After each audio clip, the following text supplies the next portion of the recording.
tous azimuts. Peuple congolais, il est temps de nous lever, de nous serrer les coudes et d'agir pour défendre notre patrie, notre intégrité territoriale et l'intangibilité de nos frontières.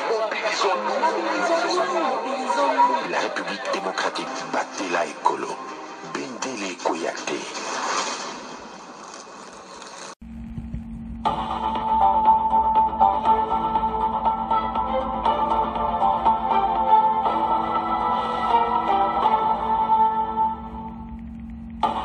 Bonsoir, bonsoir, bonjour, c'est Congo News 24. Bande Konanga, comme toujours avant de commencer notre émission, nous disons merci à Dieu. Nous disons merci à nos chers abonnés et téléspectateurs qui nous suivent partout dans le monde et en RDC. Bande Konanga, soyez les bienvenus. À la une chez téléspectateurs, Bandeko va commencer sur détournement à l'Assemblée nationale, bientôt motion contre Kamere. Balobi, kuna na Assemblée nationale, Makambouza Mobudu. Eza clarté, bazo mona détournement, alors, as yé apé sa rapport, yaba dépense nyonso, ou e salami. Alors, soke mwani ke mabe, Kamere a un problème sérieux. Alors, Bandeko nanga Makambouza très sérieux, tokotanga wasan. Deuxième point chez téléspectateurs, Kigali Andei, bilan après incursion de Wazalendo à Goma, Boyoka ou Eleki, comment Wazalendo s'est guerrier, va détruire, va Rwandais. Donc, eza somme, Babiloko na bango ba tiki tiki, bandeko eza ya kosakanate. Alors, tous à la connecter, peut-être développer une émission. Chers téléspectateurs, émission Nabse Bandi, et comme étant tout cela ensemble, ma solo yamboka. Bandeko, tokoban émission Nabiso na Assemblée nationale. Tata Oyo Kamere a toujours des problèmes. Toyebite, qu'est-ce qui va se passer et pourquoi? Situation Oyo, Bambongo, Yemoko, Kutazolo Baki, Assemblée nationale eza mbongo te et tout ça. Beaucoup de mbongo, même à lui-même pour passer la séance plénière, maman Kabouibeli. Mais jusque-là, situation est comme confuse. Parce que le gouvernement est capé ça qui mbongo. Mbongo ane kei wapi. Et si ça dépensé dans autre chose. Alors, Kamere a un problème sérieux. Ba député, bazo débattre pour voir comment, basa la recensement, mais je m'excuse, basa l'inventaire, inventaire moko total la carte Assemblée nationale. Alors, déjà ça quoi alerté IGF était karaté tout le monde à l'ingéte l'Assemblée nationale. Parce que ça ne va pas. Bambongo et Keiwapi Kamera lui bakumo zanga bambongo. Alors que le gouvernement central a kabola kambongo nyonso, comment ya Kamere sili anena no esiliti.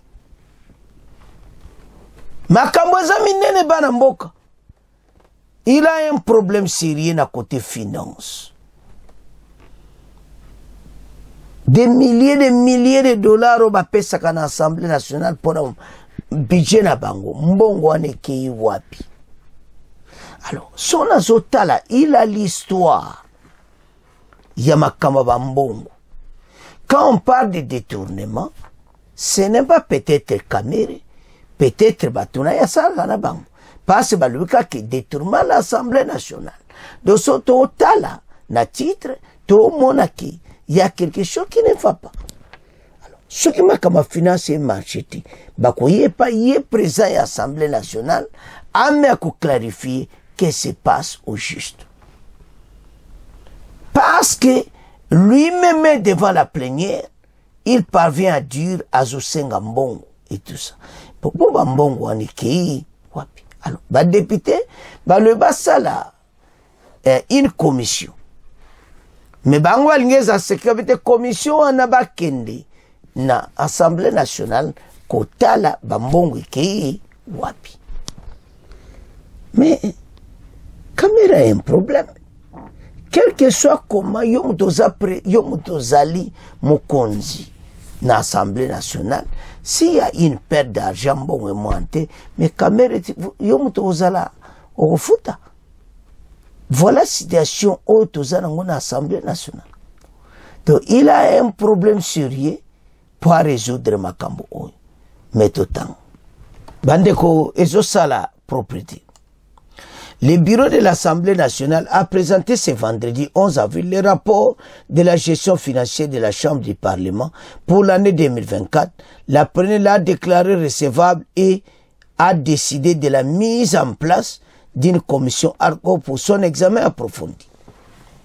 Dans ce rapport, présenté aux élus, dans une séance plénière publique par Chimène People, questeur de l'Assemblée nationale indique les prévisions budgétaires de l'Assemblée nationale ont été arrêtées à hauteur de 1,296,3 francs congolais pour 4 grandes rubriques, à savoir les rémunérations, le fonctionnement, les investissements, les interventions économiques, les sociales, culturelles, scientifiques. Cependant, la loi des finances 24 adoptée promulguée y a consacré qu'une enveloppe de 782 000 dollars, 782 000,6 milliards de francs congolais, soit 60,37 des besoins véritablement exprimés. Avec cette enveloppe déjà fortement comprimée, le bureau de l'Assemblée nationale a priorité certaines dépenses incompréhensibles de son fonctionnement, notamment celles liées à la rémunération des élus, aux réserves parlementaires ainsi qu'aux pensions de retraite versées aux députés honoraires dont l'enveloppe a été doublée durant cette législature, à la suite de la prise en compte d'un lot important de nouveaux bénéficiaires. Explique Chimène Paul, la questeur de la Chambre basse du Parlement congolais. Makambo yo eza na une situation moko eza pena clarté. Donc Kagame, je m'excuse, Kamere azokoma dans une situation où on a évité comment il peut exprimer parce que bazomona que l'Assemblée nationale mbongo e moanate. Alors, maintenant, l'Assemblée nationale met en place une commission d'enquête pour statuer la gestion. Alors, ce vendredi, les conclusions de la rapport de la commission spéciale temporaire sur les dossiers mis à la retraite de recrutement des magistrats à la Cour des comptes. Donc, makamka qui s'est belé, l'Assemblée nationale a un problème. Maintenant, bazotala makambo belé, Cour des comptes, ba okota makambo yo, ba yeba, qu'est-ce qui va se passer. Parce que, rapport au yo ad hoc, ils ont un problème.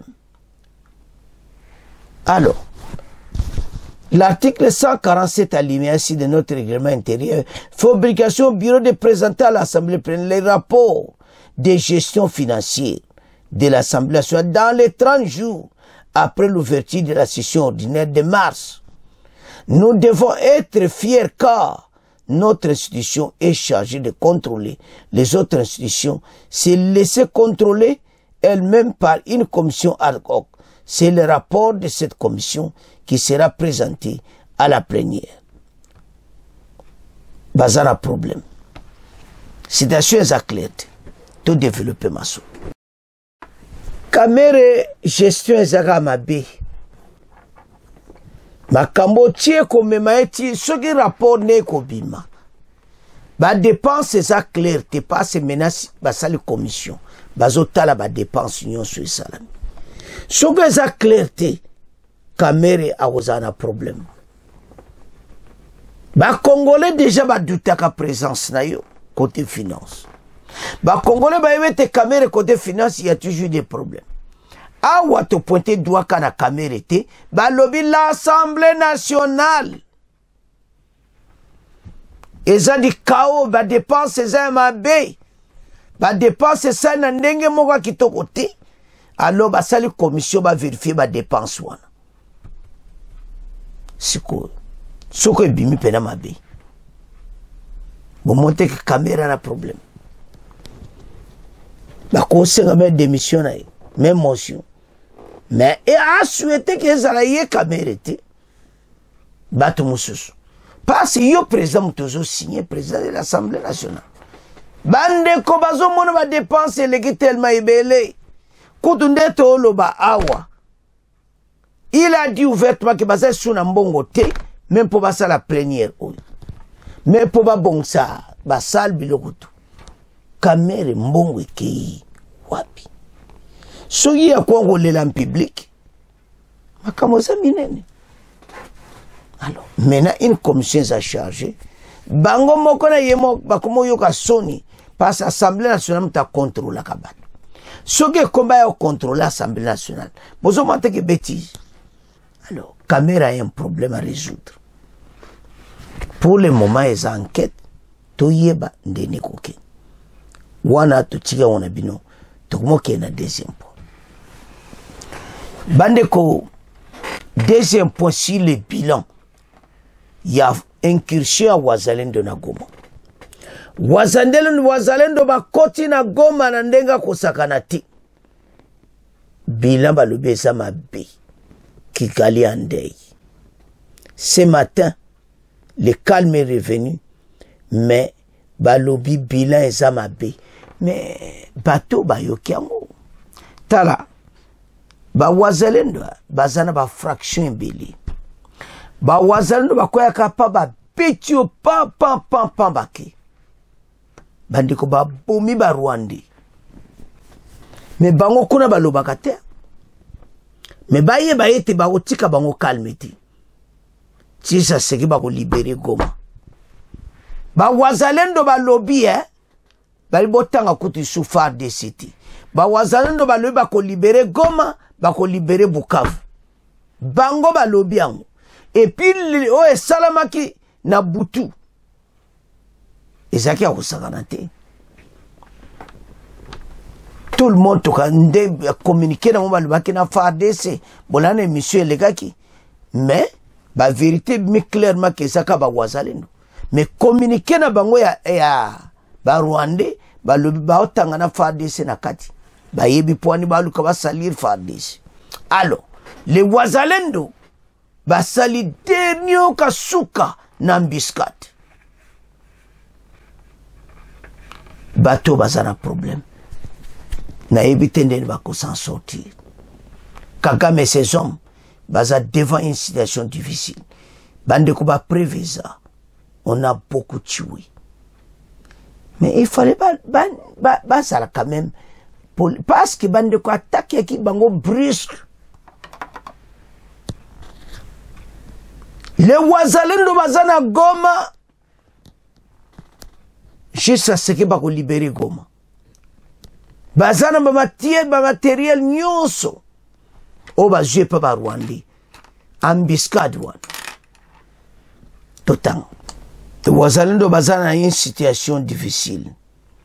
Mais kapo moni balinko lo ba vérité te. So ba lo ba vérité. Ba mbaebi comment que baza désarmé baza pena na situation moko très compliquée parce que les waza baza na position ya kobenga na batu oyo zomona ba récupérer biloko ebele na M23 donc il faut bomona kezaki makama kosakana ti nde ozomona bateni wana bokomona ngo un petit vidéo comment les Wazalendo se partagent l'arsenal militaire récupéré aux éléments du M23. Pour moi, qui baza makasi, yango, ba jeune fou bazana ba moyen.